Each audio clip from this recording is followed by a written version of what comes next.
یاد کروائی. جیسے قرآن حکیم کو بھی کہا گیا اِنَّا نَحْنُ نَزَّلْنَا الذِّکْرَ، یہ یاد دہانی، اللہ کی یاد دلانے والی کتاب کو ہم نے نازل کیا، ہم اس کی حفاظت کرنے والے ہیں. ہم جو ذکر بھی کرتے ہیں سبحان اللہ الحمدللہ، تو یہ اللہ کو یاد کر رہے ہوتے ہیں نا. اچھا، تو قرآن حکیم کو اس حوالے سے کہا گیا کہ اللہ کی یاد دلانے والی کتاب ہے، یہ اللہ کا ذکر ہے، یہ اللہ کی طرف مائل کرنے والی نصیحت ہے. یہ فَهَلْ مِن مُدَّکِرٍ، تو ہے کوئی، انہوں نے ترجمہ کیا یاد کرنے والا، یعنی حفظ کرو.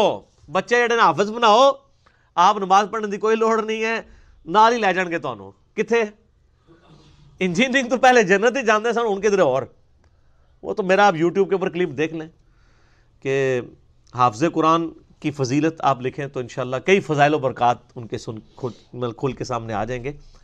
یہ تو میرے بھائی جو المستدل الحاکم میں یا سنن ابی داؤد میں احادیث ہیں کہ جو حافظ قرآن ایسا ہوا کہ جس نے قرآن پڑھا، قرآن کے مطابق عمل کیا، قرآن کے حلال کو حلال جانا، قرآن کے حرام کو حرام جانا، تو ایسے شخص کے ماں باپ کو ایسا تاج پہنایا جائے گا جس کے سامنے سورج کی روشنی ماند پڑ جائے گی، اور اس کو اللہ تعالیٰ فرمائے گا تو قرآن پڑھتا جا، جنت کی منازل طے کرتا جا، جہاں پہ تیری آخری آیت ہوگی وہی تیری منزل ہوگی. پر وہ حافظ لبو نا سر، حافظ قرآن کو تو عمل کرنا تو خیر بہت دور کی بات ہے، حافظ قرآن کو تو پتہ ہی نہیں قرآن کے اندر کیا لکھا ہوا ہے. قرآن کے حلال کو حلال اور حرام کو حرام وہی جانے گا جسے پتہ ہوا قرآن میں کیا لکھا ہوگا. تو یہ اس آیت سے انہوں نے کہا جی یہ قرآن یاد کرنے کے لیے آسان کر دیا ہے، تو ہے کوئی یاد کرنے والا، یہ ہے نصیحت کے لیے. لیکن اس کے لیے لفظ انہوں نے ایسا ڈھونڈا یاد دہانی، ایک ٹکٹ میں دو مزے ہو جائیں. جب ہم ان سے پوچھیں گے یار آپ نے یہ کیا ترجمہ کیا، وہ کہیں گے یاد دہانی کا ہے نا، اور دوسرے کو یہ کہیں گے یاد کرواؤ، یعنی انہوں حفظ کرو، حفظ ترجمہ کر دیا. ایسے الفاظ، حالانکہ اس کا جو سمپل ترجمہ ہے ہم نے بے شک آسان کر دیا ہے قرآن کو للذکر، کہ اس سے لوگ نصیحت حاصل کریں. فَهَلْ مِن مُدَّکِرٍ، تو ہے کوئی نصیحت قبول کرنے والا. ایز فار ایز نصیحت از کنسرنڈ قرآن حکیم دنیا کی سب سے آسان کتاب ہے. کہتے ہیں قرآن مشکل ہے. اچھا یہ قرآن تو آیا ہدایت کے لیے، قرآن تو انہوں نے کر لیا سائٹ پہ، آپ کو مولویوں کی کتابیں پکڑا دی ہیں، اور ان کو پتہ نہیں ہے کتنی بڑی گستاخی کر رہے ہیں کہ مولویوں کی کتابیں آسان ہیں اور اللہ کی کتاب مشکل ہے. یعنی مولویوں کو زیادہ اچھا طریقہ پتہ ہے کہ ہم نے کس آسان طریقے سے بات لوگوں کو سمجھانی ہے، اللہ تعالیٰ کو آسان طریقہ نہیں سمجھانے کے لیے آیا. اس کا تو یہی مطلب ہے نا، اور کیا مطلب بنتا ہے کہ قرآن مشکل. اچھا مولوی صاحب کی کتاب آسان ہے، یعنی مولوی کو یہ سینس ہے کہ میں نے عوام کی ہدایت کے لیے کس طرح کی کتاب لکھنی ہے، اور اللہ نے جو پوری انسانیت کی ہدایت کے لیے کتاب بھیجی ہے، جو پڑھے لکھوں کے لیے نہیں، صرف ان پڑھ کے لیے بھی، پڑھے لکھوں کے لیے بھی، انٹلیکچوئلس کے لیے بھی، ڈل مائنڈڈ لوگوں کے لیے بھی، وہ کتاب اس نے مشکل لکھ دی ہے. اور ان کے علماء کو سمجھ تھی کہ نہیں یہ مشکل نہیں، اس کو آسان کرنا ہے، اور آسان کرنے کے چکر میں تفسیریں لکھنے شروع کی. جب تفسیریں لکھی تو قرآن میں آیت تو لکھی بھی تھی ایاک نعبد و ایاک نستعین، تفسیر میں انہوں نے بزرگوں کو بھی مدد کے لیے پکارنے کو جائز قرار دے دیا. تفسیریں تو زیادہ تر میرے بھائی قرآن پاک کو کاؤنٹر کرنے کے لیے لکھی جاتی ہیں. جو قرآن خود ایک تفصیل شدہ کتاب ہے، کتاب فصلت آیاتہ، جو سورہ حامیم السجدہ میں ہے، اس کی آگے سے تفسیریں لکھنے کی کیا ضرورت ہے؟ زیادہ سے زیادہ اتنی تفسیر ہونی چاہیے کہ جو یعنی آپ کو سیاق و سباق کے لیے انٹرسٹ کے طور پہ اویلیبلٹی چاہیے ہو، ورنہ ہمارے نزدیک تو قرآن پاک ترجمہ بھی کافی ہے ہدایت کے لیے. باقی تو وہ میں بھی ظاہر درس قرآن دے رہا ہوں، میں بھی آج کے حالات و واقعات کے مطابق قرآن پاک کے اوپر کمنٹری کر رہا ہوں. اسی طرح کی کمنٹری کوئی تفسیر میں کرتا ہے اور موجودہ فتنوں کو ایڈریس کرتا ہے، وہ بالکل ٹھیک ہے. لیکن یہ کہنا کہ تفسیر کے بغیر قرآن جو ہے یہ ہدایت کے لیے کافی نہیں ہے، تو یہ بہت بڑی جرأت ہے. کیونکہ انہوں نے تفسیر ایسی کرنی ہوتی ہے جو آلریڈی ان کے بزرگوں نے عقیدے بتائے ہوتے ہیں. جو قرآن میں لکھا ہے اس کو من و عن اسی طریقے سے تو قبول کرنا نہیں ہوتا، اس کے لیے پھر تفسیر لکھنی پڑتی ہے. ورنہ تو قرآن میں جو کچھ لکھا ہے اس کو اگر اسی طریقے سے ماننا پڑے تو تفسیر کرنے کی ضرورت نہیں ہے. زیادہ سے زیادہ اگر تفسیر کرنی ہے تو قرآن حکیم کی آیات سے کی جائے، صحیح الاسناد احادیث کی روشنی میں کی جائے، اور وہ بھی صرف ایک انٹرسٹ کی چیز ہو سکتی ہے. اس سے ایز سچ کوئی اصول اور مبادی میں فرق نہیں پڑ سکتا. میں اکثر مثال دیتا ہوں، اس میں میں نے لیکچر بڑی ڈیٹیل سے ایک ریکارڈ کروایا، مسئلہ نمبر 154، کہ قرآن پاک احادیث کا بھی محتاج نہیں اپنی تفسیر کے لیے. یہ انٹرسٹ کی چیزیں ضرور ہیں. جہاں تک رہا نماز کا طریقہ قرآن میں نہیں آیا تو وہ قرآن کا ٹاپک ہی نہیں ہے. قرآن کا ٹاپک عقیدہ ہے. نماز کے طریقے کے لیے قرآن سنت کی طرف دھکیلتا ہے، لیکن یہ نہیں ہو سکتا کہ قرآن پاک میں عقیدہ بیان ہوا ہے، آپ اس کے خلاف کوئی عقیدہ کسی بزرگ کی کتاب کی روشنی میں، کسی جعلی روایت کی روشنی میں بنا لیں، ایسے تو نہیں ہوگا۔ تو وہ مسئلہ نمبر 154 میں نے ڈیٹیل کے ساتھ اسی ٹاپک پر ڈسکس کیا، اور ایک مثال میں اکثر دیتا ہوں کہ دیکھیں ٹریفک سگنل کے اوپر گرین لائٹ اس لیے ہوتی ہے کہ انسان چل پڑے، اور ریڈ لائٹ اس لیے ہوتی ہے کہ انسان رک جائے۔ تو یہ اینڈ رزلٹ ہے ان لائٹس کا۔ اب کوئی کہنے جی مجھے اس کی تفسیر سمجھائیں، تو ظاہر تفسیر تو اس کی بھی لکھی جا سکتی ہے جی، گرینری جو ہے یہ خوبصورت ہے، آنکھوں کو بھاتی ہے، اللہ تعالیٰ نے گرینری کو ایک پازیٹیولی، اتنے سارے درخت اگائے ہیں، سبزہ، یہ سب کچھ ہے، اور جو ریڈ کلر ہے یہ بلڈ کا کلر ہوتا ہے، وہ ڈینجر کی علامت ہے، اسی سے یہ چیز اخذ کی گئی ہے کہ سرخ بتی جو ہے اس پہ کھڑا ہوا جائے، یہ خطرے کی نشانی ہے، گرین کے اوپر چلا جائے۔ میں اس کے اوپر 1-2 صفحوں کا مضمون بھی لکھ دوں، اینڈ رزلٹ کیا ہوگا کہ گرین پہ آپ نے چلنا ہے اور ریڈ پہ رکنا ہے۔ یہ میری تفسیر کرنے سے کیا یہ ریڈ اور گرین کا جو اینڈ رزلٹ ہے اس پہ کوئی فرق پڑے گا؟ تو یہ تفسیر اگر میں نہ بھی کروں تب بھی اینڈ رزلٹ وہی ہے۔ یہاں کیا ہوتا ہے، یہ گرین اور ریڈ کی تفسیر لکھنا شروع کرتے ہیں ایاک نعبد و ایاک نستعین کی، تو کہتے ہیں نہیں دیکھیں نہیں، بزرگوں سے بھی جو مانگتے ہیں نا تو وہ اصل میں اللہ ہی پیچھے اللہ ہی ہوتا ہے۔ اچھا ایڑ پیچھے اللہ ہوتا ہے، یہ تو قرآن کو نہیں لکھیا، یہ تفسیر یہ کرنا چاہ رہے ہوتے ہیں، اس کے بالکل کاؤنٹر جو کچھ قرآن حکیم ہے اس کو کاؤنٹر کر رہے ہوتے ہیں۔ تو اس طرح کی تفسیریں تو میرے بھائی قرآن کی تحریف ہے، اور یہ حقیقت بات ہے کہ اللہ تعالیٰ نے صرف عربی ٹیکسٹ کی گارنٹی لی ہے کہ یہ قرآن محفوظ ہے۔ جہاں تک قرآن حکیم کی تفسیر اور تعلیمات میں تحریف کا سوال ہے نا، تو ماشاءاللہ امت نے پورا یہ کام کر دیا ہے، پوری نیک نیتی کے ساتھ جنازہ نکال دیا ہے، علماء نے پوری تعریف کی ہے قرآن حکیم کی، اور یہ عربی کی بھی تعریف ہو جاتی اگر اللہ تعالیٰ نے اسے محفوظ نہ کیا ہوتا۔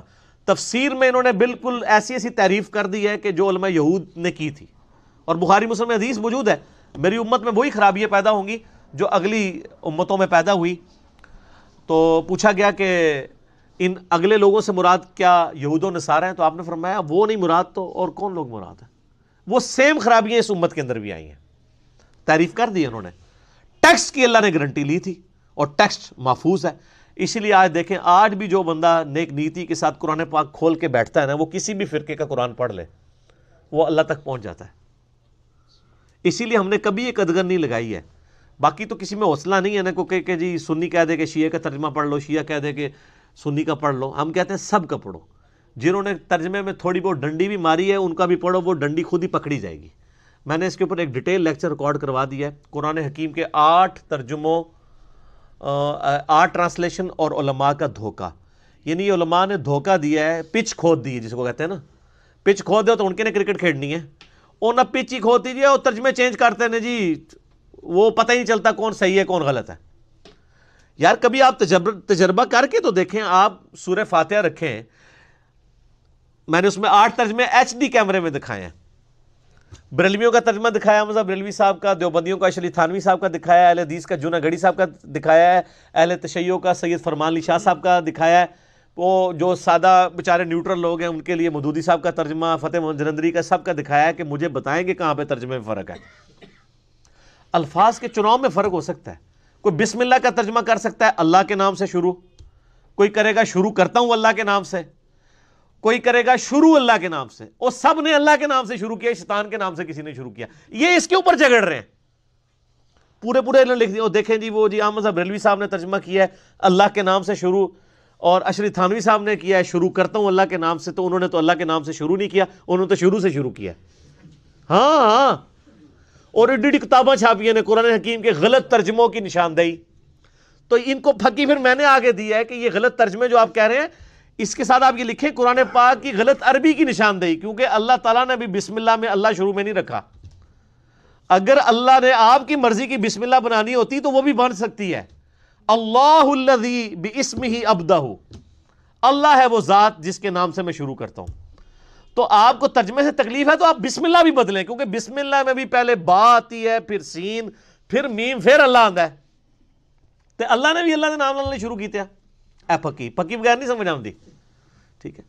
اور پھر میں نے ان کو بسم اللہ بنا کے دیے کہ سر آپ یہ بسم اللہ بھی چینج کریں، آپ اپنی بسم اللہ لکھا کریں اللہ الذی باسمہ ابدہ، اللہ ہے وہ ہستی جس کے نام سے میں شروع کرتا ہوں. یہ بیسیکلی انہوں نے روند ماری ہے.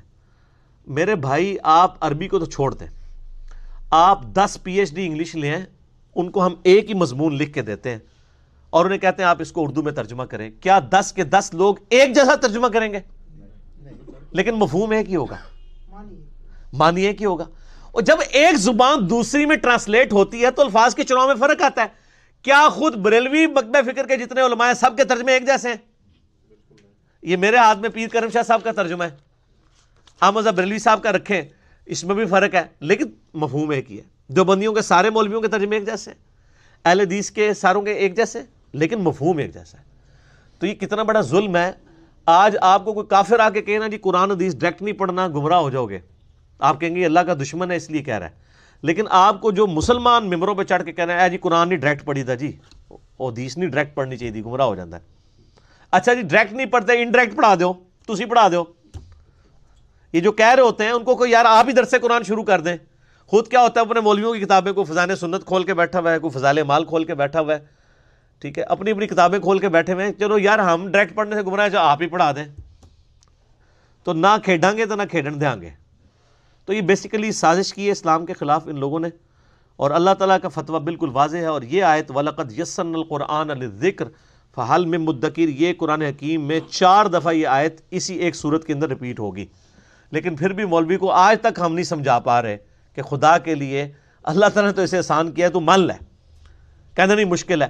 اچھا قرآن میں 4 دفعہ تو آ گیا کہ قرآن سمجھنے کے لیے آسان ہے، تو ہے سمجھنے والا. یہ جو کہتے ہیں قرآن سمجھنے کے لیے مشکل ہے، ایک ہی آیت ہے قرآن دی، ہے کدھر؟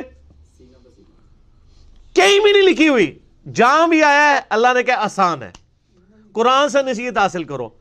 تو یہ جو مشکل والی بات ہے ان کو پوچھنی چاہیے تھی، یہ کہاں لکھی ہوئی ہے کہ قرآن سمجھنے کے لیے مشکل ہے؟ کہیں لکھا ہوا ہے قرآن پاک میں؟ تو صحابہ کرام کیا PhD تھے سارے؟ اکثر کو لکھنا پڑھنا بھی نہیں آتا تھا. اللہ تعالیٰ نے ان کو ہدایت دے دی. چلے صحابہ کو تو چھوڑ دیں، ان کو تو آپ بینیفٹ دے دیں گے کہ نبی علیہ السلام کی صحبت کا. آج جو گورے مسلمان ہو رہے ہیں وہ عربی میں قرآن سیکھ رہے ہیں، وہ تو انگریزی ترجمہ پڑھ رہے ہیں، اللہ ان کو ہدایت دے رہا ہے. اصل میں چونکہ ان کے اپنے عقیدے قرآن کے خلاف ہے نا، اس لیے یہ رسک لے ہی نہیں سکتے کہ لوگوں کو قرآن کے اوپر لگائیں. پھر انہوں نے ایسی کہانیاں، میرا ایک یوٹیوب پہ آپ کلپ دیکھیں، قرآن بامقابلہ فضائل اعمال. فضائل اعمال میں سے میں نے وہ HD کیمرے میں ہم نے پورا JPG ایڈ کیا ہے. ایک واقعہ لکھا ہے جی، احمد بن حنبل کہتے ہیں کہ جی ایک رات مجھے اللہ تعالیٰ کی خواب میں زیارت ہوئی، تو میں نے کہا کہ اے اللہ تیرے قرب کا سب سے بہترین ذریعہ کیا ہے؟ تو اللہ تعالیٰ نے فرمایا قرآن کو پڑھنا. تو آگے احمد بن حنبل نے کہا یا اللہ سمجھ کے یا بغیر سمجھ کے؟